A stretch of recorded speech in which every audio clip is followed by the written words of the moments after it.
Чест ми што имам прилика да денеска го представиме нашиот почитуван сограѓанин Трајан Гоцевски, нашиот професор, кој веќе е во пензија.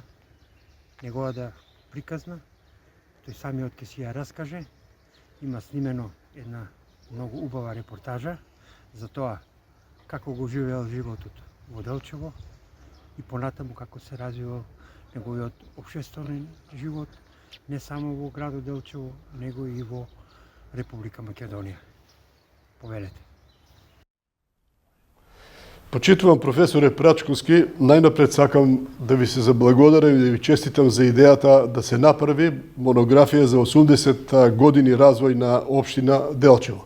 Сакам да кажам дека се работи за еден исклучително капитален проект кој што ретко кои општини го имаат и во тој дух сакам исто да ви се заблагодарам што ми дозволувате да изнесам мои мислења за тоа што на некој начин и јас сум го придонел за развојот на Делчево, кога работев, престојував, но и кога работев во Скопје, а имав одредени, да речем, позиции кои што беа директно врзани со развојот на Делчево. И сега рековте дека нашите гледачи сакаат да слушнат од некои основни податоци, значи јас сум роден во село Селник, 1950 година, значи на 19 јануари. Потекнувам од земјоделско семејство. Моите родители, татко ми Стојан и Јана, беа многу вредни, многу честни домаќини. Одгледаа многу деца, бидејќи има една судбина која што е многу интересна за моето семејство. Имено, мајка ми ги загубува родителите кога имала само 16 години. Останале да одгледува уште 2 сестри и 3 браќа и еден дедо, а пак татко ми исто така изгубил сопругата после една година после првото дете и тогаш во селото и воопшто имало, да речем, одбори кои што решавале проблеми на луѓето на тогашен начин. И со посредство на нашиот кум дошле до еден договор, значи тие да склучат брак и да почнат да ги гледаат децата кои ги наследиле и потоа и они имаат 6 деца. Ние сме 5 браќа и една сестра. Така да сакам да кажам, тоа е едно исклучително хетерогено семејство кое што растеше и се развиваше во едни поприлично тешки услови. Нашата мала е некаде на 900 метри надморска висина. Условите беа исклучително тешки и тоа придонесе како ние еден по еден настанувавме, осознававме за себе, го фаќавме патот надвор од село Селник, некој во Делчево, јас дојдов во Скопје и до денеска живеам во Скопје. Сега што се однесува до моето образование, ме прашувавте, основно училиште завршив во моето родно село Селник. Тоа имаше само 4 одделенија. Првиот учител беше Димитар Димевски, кој што беше од Владимирово, од Беровско. 4 години исто така за нас беше едно прво просветлување, ако можам така да кажам, бидејќи и моите родители не беа писмени луѓе. И за нас тоа беше еден исклучително важен прозорец кон светот и благодарение на искуството на првиот учител ние се стекнавме прво со некои елементарни знаења, но тој често ни зборуваше за тоа дека човек треба да излезе и подалеку, да не се задржи само во селото и да може да го оформува своето образование. Осмолетката беше во село Драмче, тоа е 13 километри оддалечено од нашето село, значи таму завршив 4 години, потоа 4 години гимназија во Делчево, во гимназијата Методи Митевски Брицо и со тоа го завршив средното образование некаде 68-69 година. Патот ме водеше на студии во Скопје. 69-та година се запишав на економскиот факултет во Скопје, го завршив 73-та година, потоа запишав постдипломски студии, 82-та година завршив магистратура, се стекнав со степен на магистар по економски науки од областта на стопанскиот развој и методите на економските анализи. Потоа стекнав, односно се запишав на докторат пак на економскиот факултет во Скопје и мојата докторска дисертација ја одбранив 86-та година. Јас сакам да кажам дека во тој период на некој начин бев насочен кон наставната дејност и уште како студент во 71-72 година бев демонстратор на тоест во суштина асистент на економскиот факултет, како еден од подобрите студенти на студиите, а веќе по магистрирањето во академската година некаде 87-88 година. Во тој период се формираа предавачки тимови и јас влегов во предавачкиот тим за економика и економика на одбраната на економскиот факултет со тоа што настава држев на Институтот за одбрана на Филозофскиот факултет.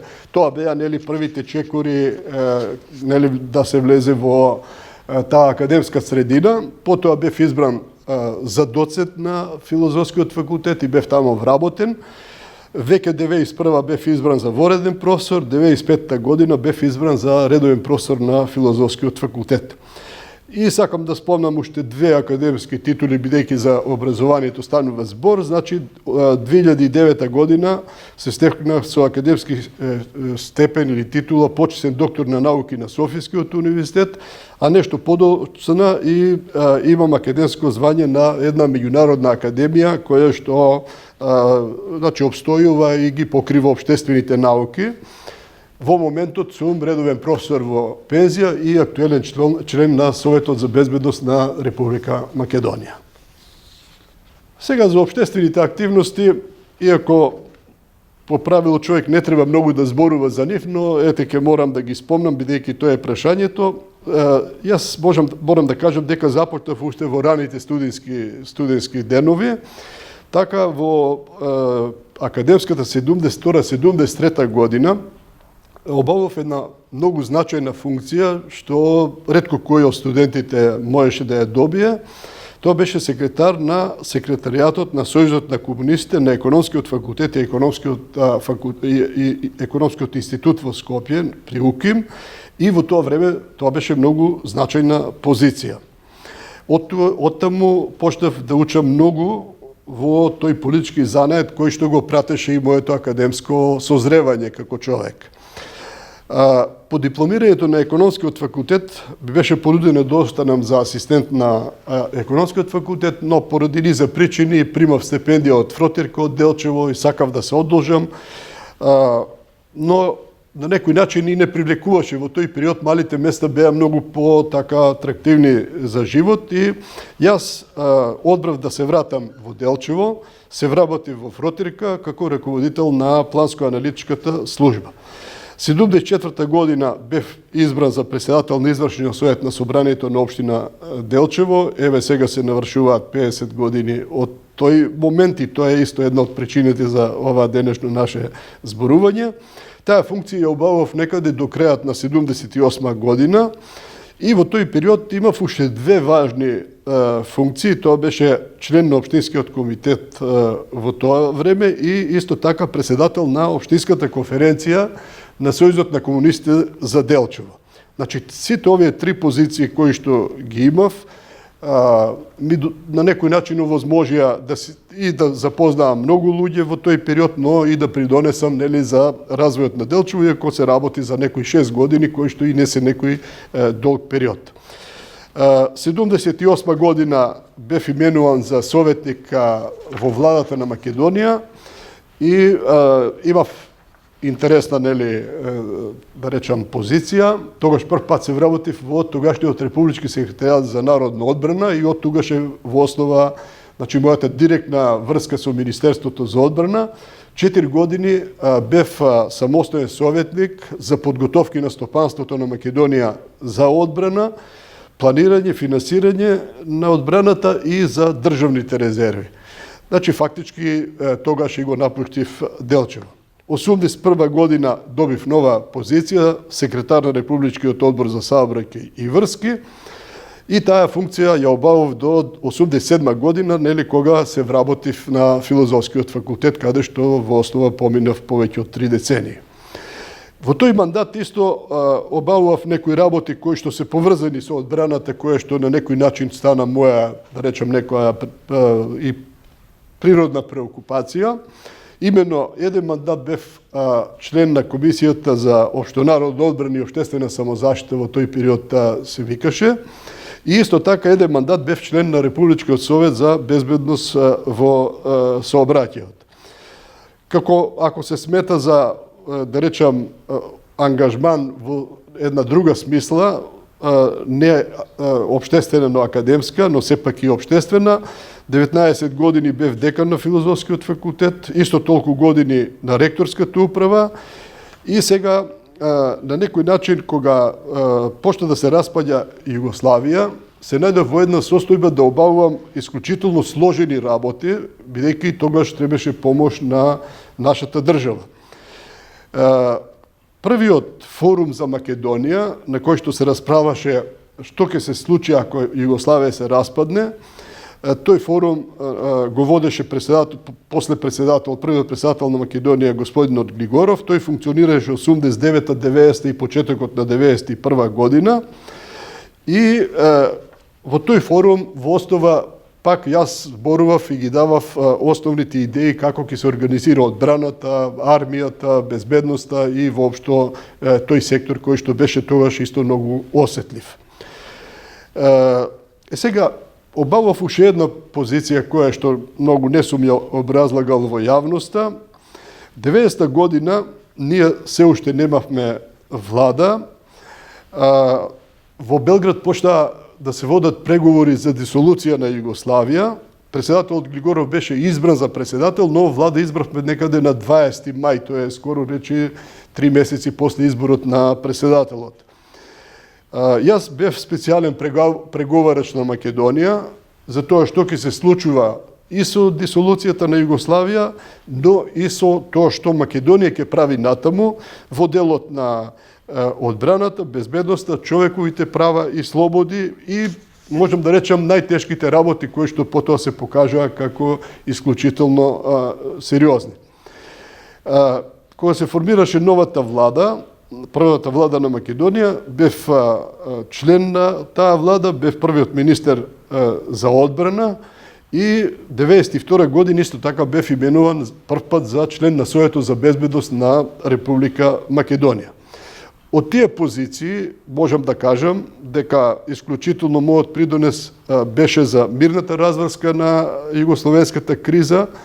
На некој начин ова се зборови на да речем американската влада кога ми додели еден медал за придонесот во тој период и тие реченици се нивни дека особен придонес за мирната разврска со југословенската армија, архитект на таа разврска и придонесот за одбегнувањето да се отвори војна во Македонија или така наречениот познат Јужен фронт во кој што ние требаше да се вклучиме во војната во Југославија и тука моите позиции беа исклучително негативни за тоа прашање. Тогаш се водеа деноноќни разговори и ние успеавме на некој начин да се извлечеме од вителот на војната. Исто така во тоа образложение дека стои дека и поставувањето на системот на одбраната на независна Македонија во услови кога таа е независна држава е направено под мое раководство. И следната работа е дека во услови на сосема сложени услови под непосредно раководство на професорот Гоцевски е формирана армијата на Република Македонија.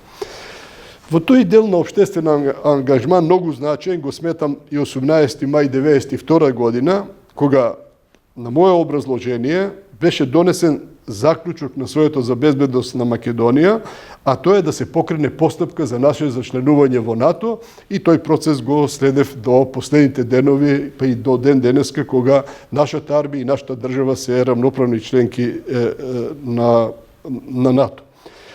Понатаму, во тој дел на одбраната бев иницијатор, учесник во формирањето на моделот на военото образование во Македонија. Има податок кој што може секој да го види. На Македонија никпат не им било дозволено да има воено образование, нити средно, ниту високо, ниту на некои други степени.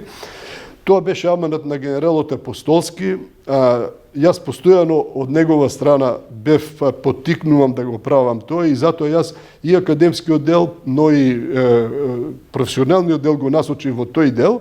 Ние ја формиравме Војната академија 95-та, потоа имаше прекин, 99-та година повторно продолжи. И сакам да кажам дека и во креирањето на законот, но потоа и бев во матична комисија која се бира првите наставници, функционирањето, па во еден период одржував и предавање. Тоа ми е посебно чест, бидејќи Македонија за прв пат добија една така угледна високообразовна институција, која што е клуч за одржливоста на армијата, нели, како посебен систем. И сега сакам да кажам дека кога завршија сите тие работи, веќе во 99-та година бев по втор пат именуван за член на Советот за безбедност на Република Македонија, чиј председател беше Борис Трајковски како председател. И сакам да кажам дека како член на Советот за безбедност во тој период имав неколку ангажмани кои само можам да ги спомнам. Тоа е дека прво, 99-та бев активно вклучен во надминување на бегалската криза.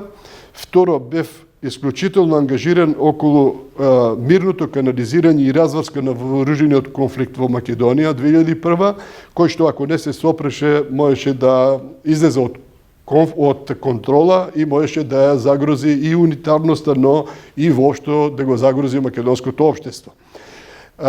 Понатаму бев вклучен во постконфликтното градење на македонското општество заедно со повеќе меѓународни партнери, држави и така натаму. И исто така во тој период на тие 4 години кога работев, нели, со председател Трајковски, бев ангажиран на удвојување на напорите за зачленување на Македонија во НАТО, како долготрајна гаранција на нашата безбедност и независност, што се оствари малку подоцна, но сепак го, да речам, оствари. Во тој период, општествена функција која не е платена, но исто така ја обавував и мене ми е посебно драго, бев председател на угледната, престижна, меѓународна, културна, научна манифестација Гоцеви денови, која е гордост на Делчево, бидејќи таа се покрена од Делчево, се водеше од луѓе од Делчево, потоа ја водеа многу угледни политичари и надвор од кои не се од Делчево. Таа се одржува 5 децени, можам да речам бренд и за Македонија и за Делчево. Само ќе спомнам дека во 6 години кога јас преседавав со таа манифестација, набрзо по нашето осамостојување, кога имавме доста проблеми, концептот на манифестацијата беше таа да се отвара постојано во различни земји. Значи во тој период ние бевме во Шведска, бевме во Германија, бевме во Чехословачка, бевме во Турција и уште некои држави не можам да се сетам, кога на еден начин 10 дена тамо за прв пат успеавме да изнесеме наши научни и културни работници, да можеме Македонија да ја представуваме како, нели, независна држава. И сега ќе кажам само уште неколку, да речам, значајни позиции. Бев председател на комисијата за доделување на државната награда 11 октомври, член на Соето на Лондонската дипломатска академија, член на Центарот за реформи на безбедносниот сектор за Југоисточна Европа во Женева. Пак во оваа куќа бев иницијатор и 10 години главен и одговорен уредник на списанието Современа македонска одбрана, која што на некој начин ги промовираше теоретските и другите сознанија на нашите луѓе, на пред се и од науката, но и од праксата, од Министерството за одбрана и армијата на Република Македонија. Исто така, еден период бев во уредувачкиот одбор на списанието Меѓународна политика, која го издава Универзитетот во Загреб. Тоа е исто така многу престижно списание и тука исто придонесував за вклучување на македонската научна мисла, доколку имаше интерес тие да се појават надвор. И сега уште може би да кажам две работи како резултат на моите, да речам, ангажмани во делот на наука, образование и така натаму. 2 пати бев кандидат за член на Македонската академија на науките. Таму има Совет за стратегиски истражувања на кој што сум член и сега. Исто така бев кандидат и за ректор на Универзитетот Свети Кирил и Методи и сега, да кажам, после сите тие ангажмани, во 2019 година по трет пат бев избран за член на Советот за безбедност на Република Македонија, кој што го води председател Стево Пендаровски, и денеска се уште сум член на тој совет. И сакам да кажам, од таа позиција исто така бев ангажиран и околу надминувањето на кризата со пандемијата, економската криза, здравствената криза во државата. И исто така околу, во тој период се случи приемот на Македонија во НАТО, околу сите тие, да речам, интегрирања, околу војното интегрирање на нашата армија во НАТО и така натаму, се што сум можел и сега целиот капацитет го вложувам да имаме исклучително сериозен систем за одбрана и да имаме и респективна и почитувана армија, што се покажува со години. Таа е институција со најголем почит и рейтинг кај граѓаните на Македонија. И сега ме прашате за тоа кој беше мојот ангажман конкретно во Делчево од 73 до 79 година. Сакам да напомнам дека мојот прв ангажман беше во фабриката Фротирка во Делчево, а вториот беше во собранието на општина Делчево.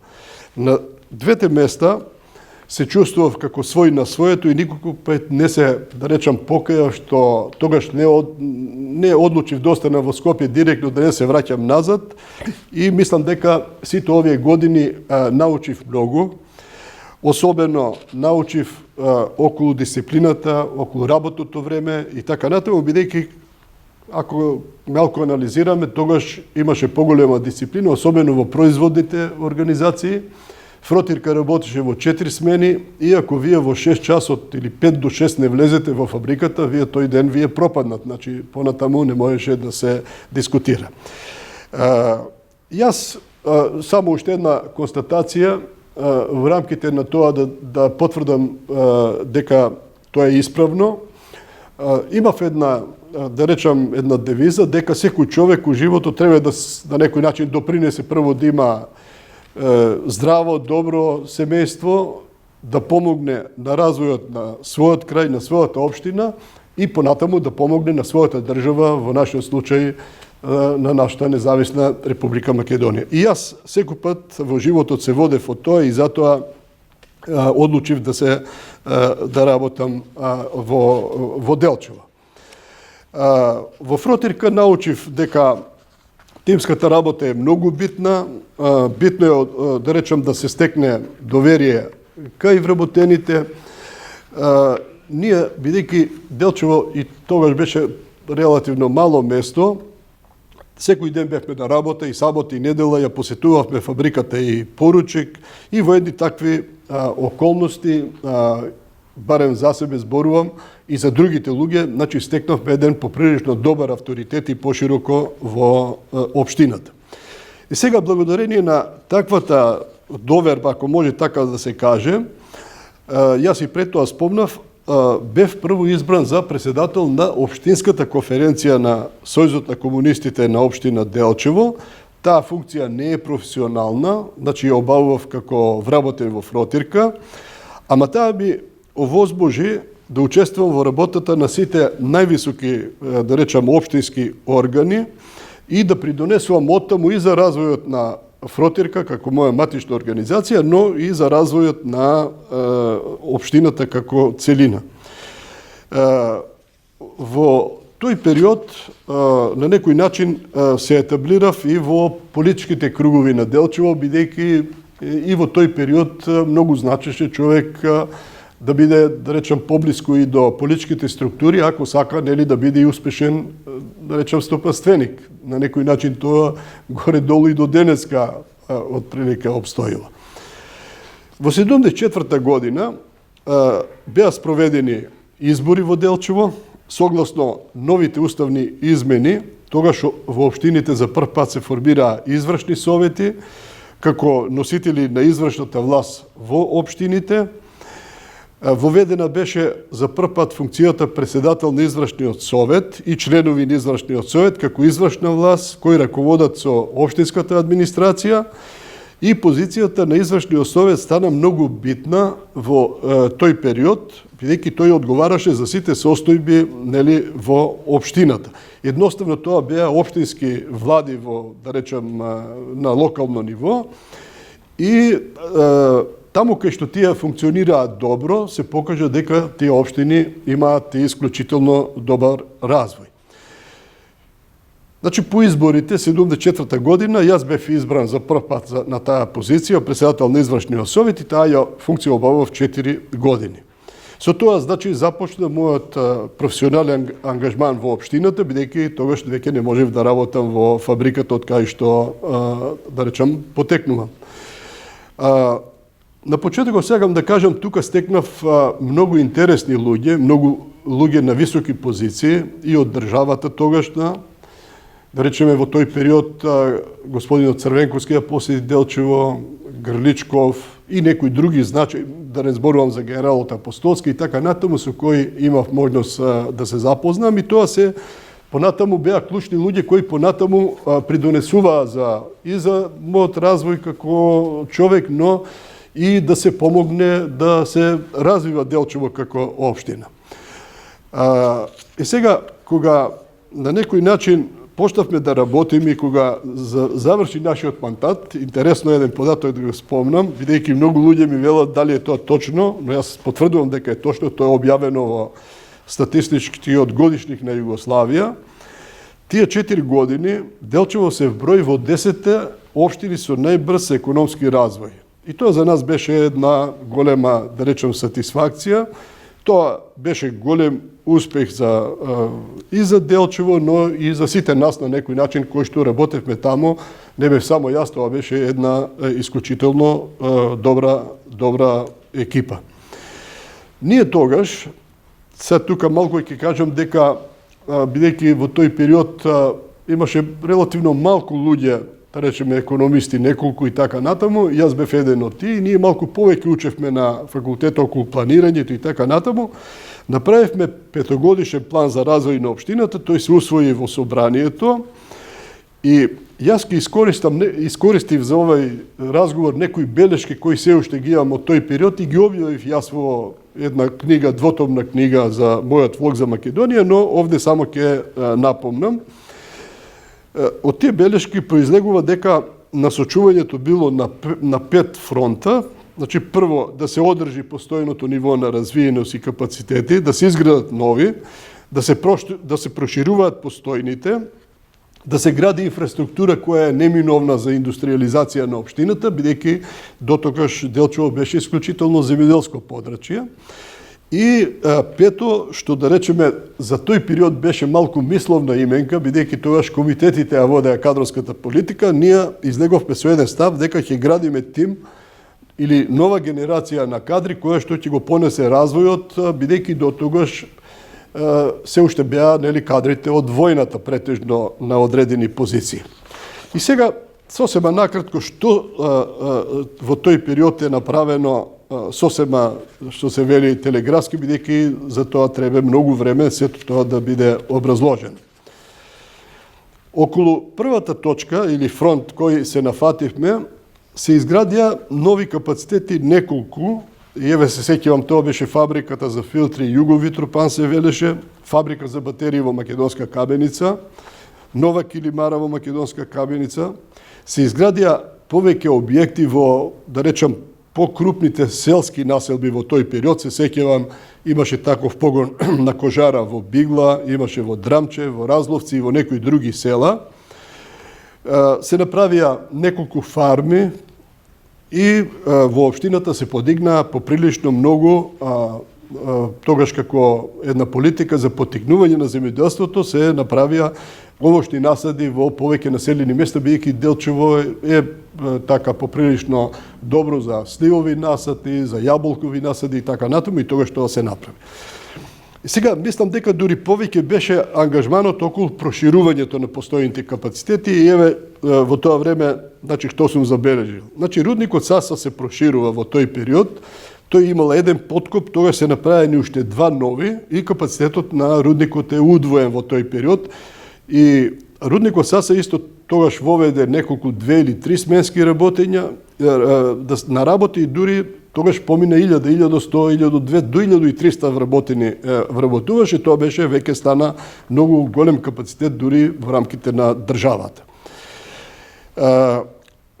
Понатаму, за да се прави проширување, во Делчево направивме план за формирање на индустријска зона и таму почнаа да се прошируваат капацитетите и да се градат нови. Значи, еве Фротирка, таа тогаш имаше само од кајачница, тогаш се направи уште 3 нови погони. Едниот беше за подготовки или припрема, тогаш популарно, погонот конфекција кој одеше на финализација на производите и фарбара која што почна да создава различни предива со различни бои за да може асортиманот да биде конкурентен на тогашни југословенските пазари. Потоа во тој индустријски дел се направи нова зграда на конфекцијата по име тогаш Партизанка и таа стигна од 100-200 на 500-600 вработени. Понатаму нова зграда на Кожара. Кожарата се вика Методи Митевски Брицо и таа прерасна во еден исклучително добар, да речем, капацитет кој потоа стана како дел од Скопската кожара во тој период. Понатаму се прошируваат капацитетите на килимарата. Исто така сакам да спомнам, тогаш се изградија нови капацитети, се проширија просторните услови и се зголеми тутунопроизводството. Тогашниот Југо Тутун се велеше фирмата. Прв пат почна да ги развива и кооперанските односи и тоа многу допринесе во Делчево да стане една позната, ако можам така да кажам, дестинација за одгледување на квалитетен тутун. Тогаш имаше некои села, како што е град и некои други, кои што произведуваа најквалитетен тутун во Македонија. Понатаму во земјоделскиот комбинат Садански тогаш се направија 2 фарми, значи фарми за одгледување на крави и фарми за одгледување на свињи. Исто така се направи еден овошен насад поприлично голем и така натаму. Лидер во градежништво беше Гранит, 11-то градилиште. Тоа исто достигна до 1000 работени. Тоа беше, ако можем да кажам, и столбот на развојот и градењето на се што имаше во Делчево како покрупен објект, но и пошироко, но Гранит беше познат и по градењето надвор од Македонија. Тоа беше исто така организација со 8 некаде 1000 вработени на ниво на држава и исто така тој стана еден од градежните брендови и во регионот, но и пошироко. Имаше и фирма Прогрес која што имаше за помали градби, за занаечиство и така натаму. Имаше угостителство, трговија. Пирин Делчево беше познат како трговска организација. Имаше трговска организација во Македонска каменица. А исто така имавме програма за развој на индивидуалното земјоделие. Значи, спомнав на почетокот, значи, насади и се што можеше да се направи во населените места. И интересно е дека тогаш за прв пат се формира станица за унапредување или така се велеше на индивидуалното земјоделие, каде што имаше екипа која што помагаше на сите земјоделци од општината за да можат поквалитетно да произведуваат, да бидат поврзани и така натаму.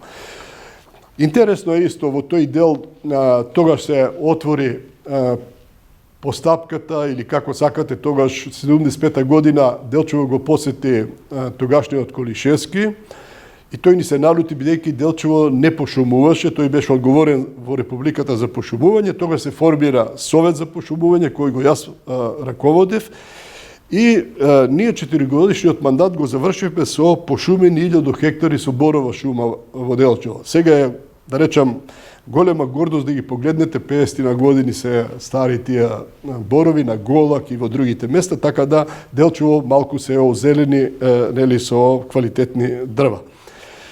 Интересно е дека во тој период ја осамостоивме банката, бидејќи тоа беше тогаш еден систем републички на банки, Стопанска банка, како се велеше, но Делчево имаше само филијала.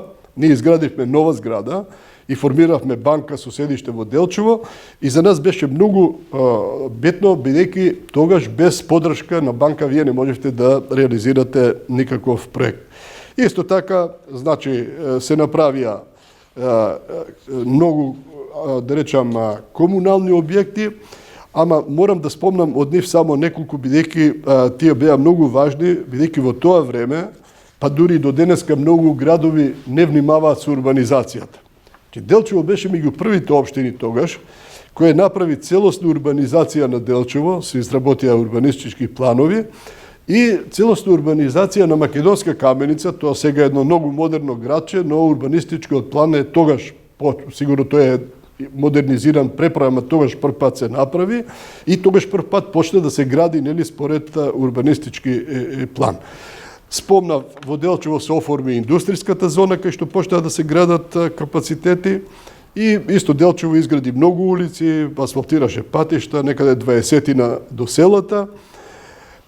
Се гради новата населба, започна да се гради Милково брдо во тој период, сега исто така една прекрасна населба. Многу улици се асфалтираат, и влезната улица во Делчево, и главната, и така натаму.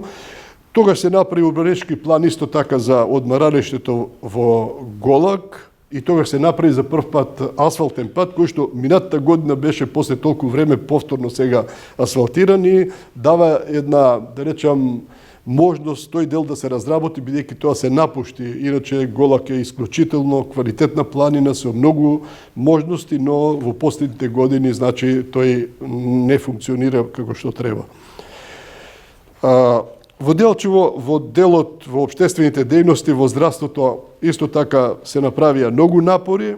Тогаш изградивме нова болница во Делчево, сосема нова зграда, а во Македонска Каменица исто така се направи амбуланта која вработеше 24 часа поради рудникот Саса, бидејќи знаеме дека таму имаше ризици од, да речеме, инциденти во рудникот и така натаму.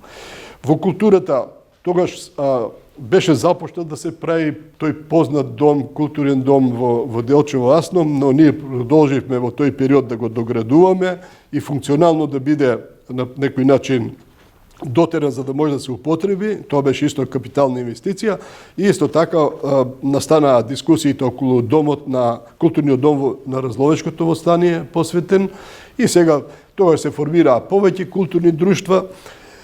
Сега исто погледнав дека во тој период извршниот совет помагал на игрорната група Копачка од Драмче, кој што деновиве годиниве наназад знаеме дека стигна да речеме да биде дело од УНЕСКО, каде што заштитени се одредени ора како трајни вредности и така да речеме тоа може да се рече една гордост на Делчево.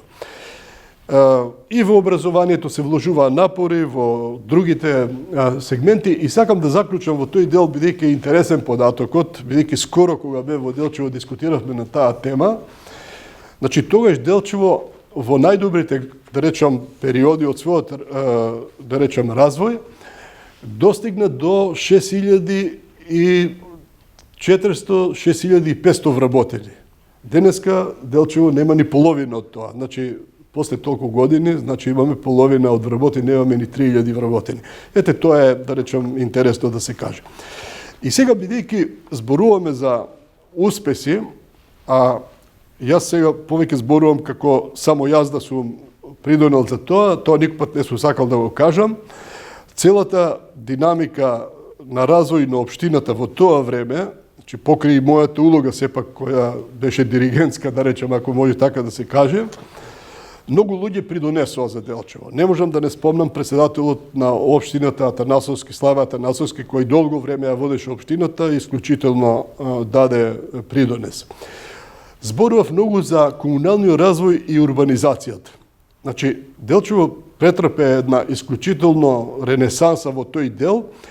Тој дел го водеше Страшо Милковски, млад инженер, архитект во тоа време, се врати исто да работи во Делчево.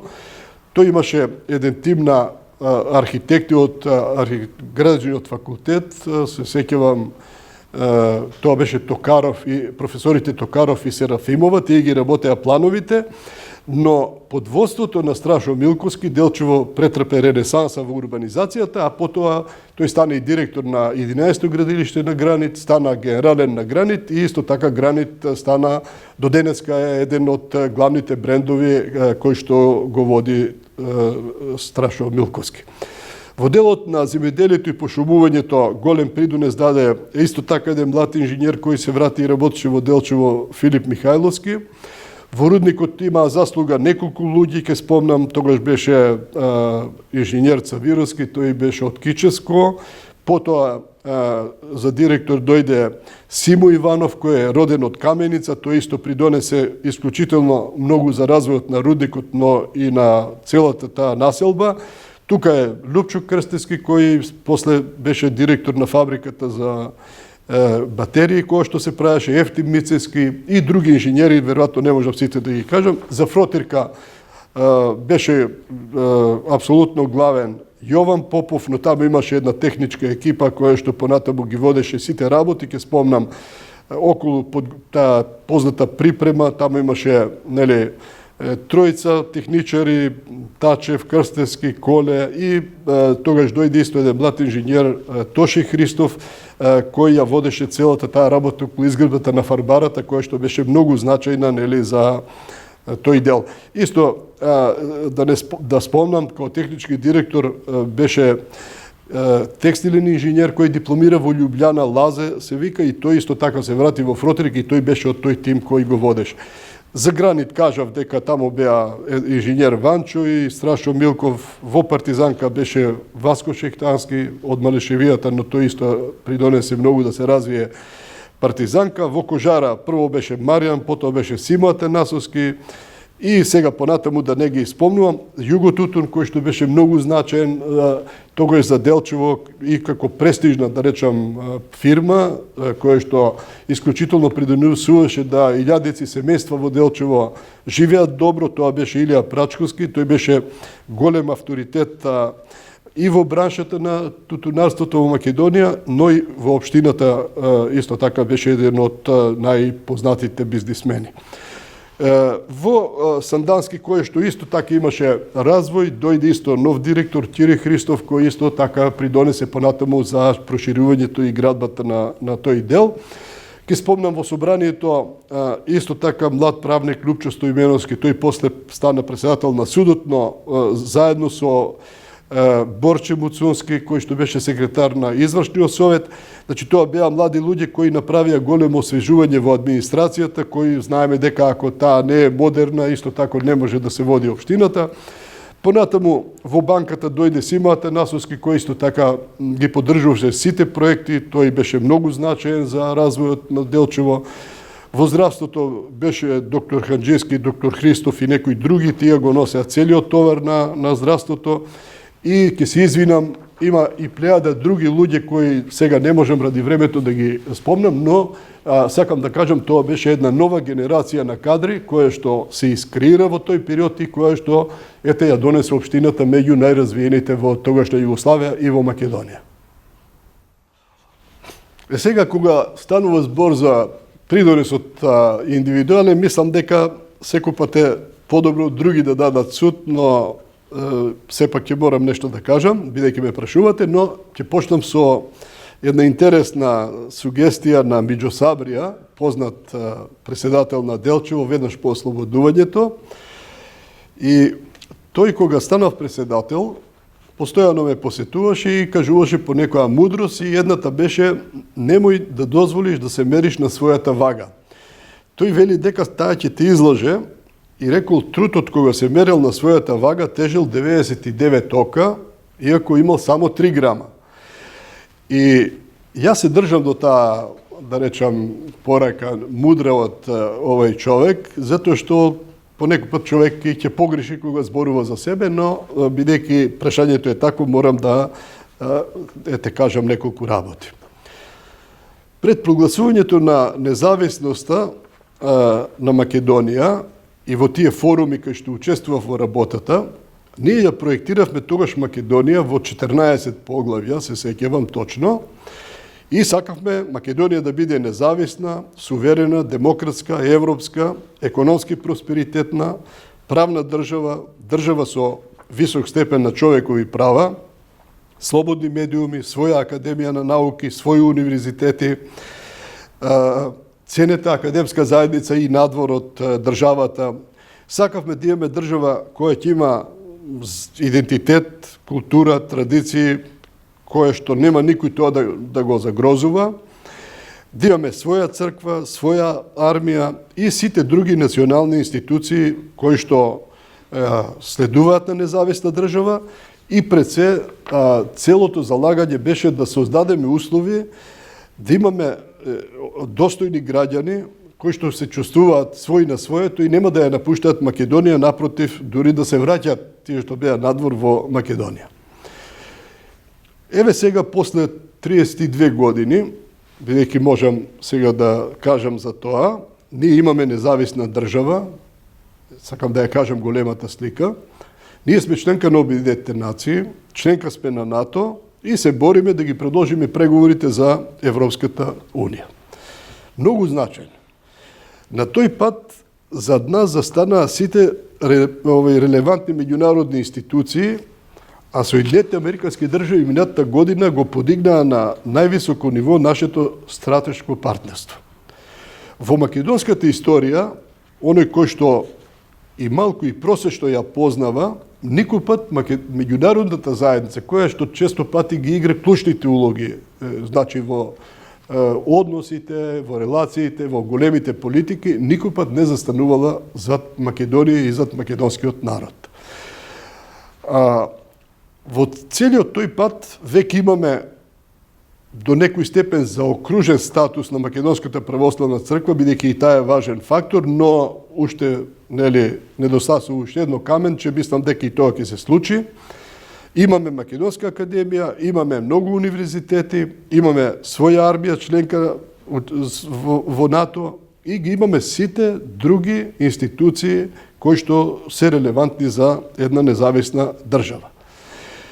Тоа е големата слика која не треба никој да ја заборави и треба да се бориме за неа. Сега, често пати прашуваат, па што не сработивме? Сигурно дека има многу работи кои не се сработија во овие 3 децении, но тие не се долги, бидејќи државноста и градењето на авторитетот во меѓународната заедница е период кој трае многу долго, тоа го искусија сите држави. Но морам да кажам дека тоа што не го сработивме ние досега, сметката ни се испорачува сега. Ни се испорачуваше и пред 5-6 години и сега околу Европската Унија.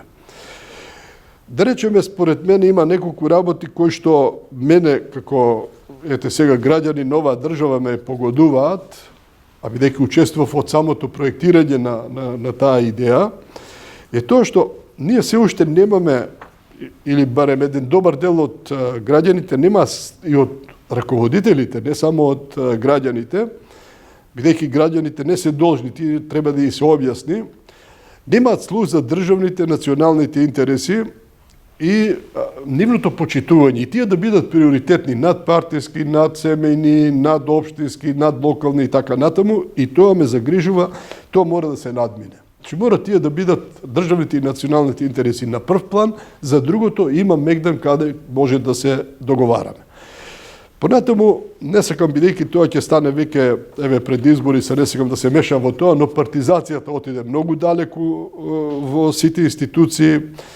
Значи се уриваат некои традиционални и модерни вредности во општеството и тоа ствара една демотивирачка станува како појава во општеството. Исто така немаме волја, колку да сакаме да зборуваме за целосна или поголема демократизација на општеството со темелните западни вредности или вредности на западната цивилизација.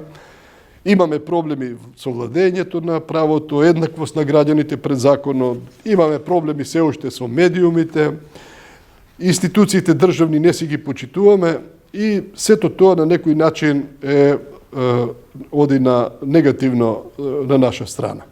Но, пак ќе повторам, Македонија е суверена држава, постои денеска, стабилна е, нејзиниот гарантиран територијалниот интегритет и тоа треба да се гордееме со тоа и треба да ствараме една клима да си ја браниме државата и нејзиниот суверенитет, бидејќи таа ни е единствена, немаме друга и морам да спомнам, последни на Балканот добивме своја независна држава.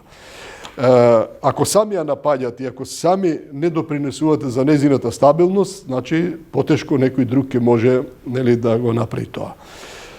И сега поминувам на одговор на прашањето на ова прашање. По повод 30 годишницата од формирањето на нашата армија, председателот на државата со указ ме одликува со орден за воени заслуги и ќе прочитам зошто орденот е доделен.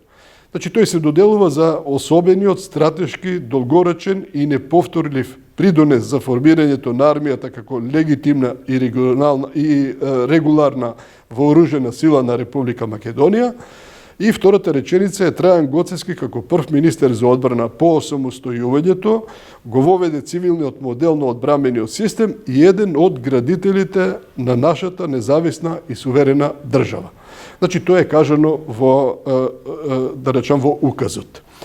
И сега, да се добие орден од секоја држава е голема чест и особено човек треба да биде горд и на самото образложение дадено, нели, при доделувањето на ова одличие. И тоа за мене е голема чест. По 30 години да ви одаде признание вашата држава за придонес на незиното и конституирање, но формирање и развој, исто така е голема работа. Јас ќе кажам само две реченици зошто беше тоа многу важно.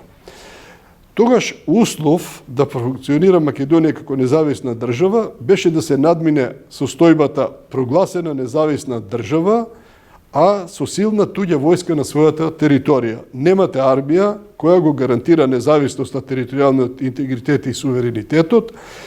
И таа задача беше клучна, значи беше да се оствари. Условите беа неизвестни, имаше поделба во општеството по тоа прашање.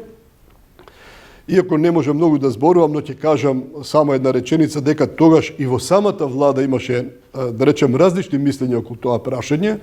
Вие се сеќавате дека имаше идеја да не формираме војска, да само останеме со силна полиција. А тоа не се вклопуваше, нели, во апсолутно во концептот на суверена држава и така натаму. Мене ми представува чест и задоволство што тој проблем падна на мои плеќи за тие 2 години, 3 колку работев директно на тој проект и исто така што успешно се заврши без да имаме жртви, што ретко кога ние нешто сме направиле без да имаме и жртви за тоа.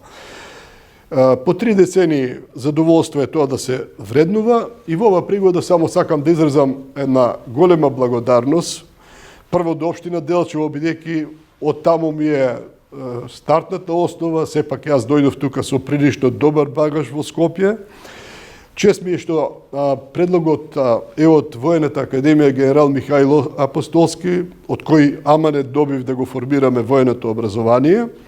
Чест ми е што предлогот беше поддржан од Генералштабот на армијата на Република Македонија и се разбира што председателот Пендаровски го прифати тоа и го донесе указот со кој што го добив ова највисоко државно одличие.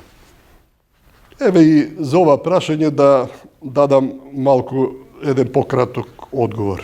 Јас како декан на Филозофскиот факултет и член на Универзитетската управа бев раководител на повеќе научно-истражувачки проекти кои што има национален интерес и значење.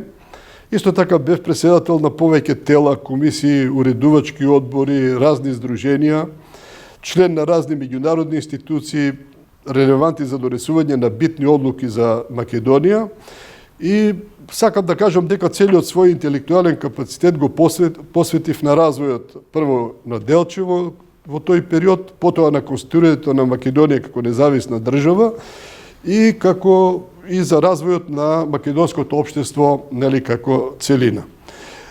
За повторно да не испадне дека се мерам на својата вага, во тој дел нема јас да коментирам, но ќе прочитам неколку извадоци од рецензии кои што се добиени од неколку релевантни престижни светски универзитети или институции и од Американскиот биографски институт. И еве отприлика што тие имаат напишано. Професорот Трајан Гоцевски е еден од најпознатите македонски научници, универзитетски наставници во областа на геополитичките односи, воено-економските науки, безбедноста и одбраната, економијата и менеджментот во образованието. Тој е признат универзитетски работник надвор од границите на Република Македонија, а неговите дела се залагаат за свет без граници, верска толеранција, за економија заснована на знаење, како и за активни контакти помеѓу универзитетските центри во светот, кои ќе придонесат за општиот развој на светската цивилизација.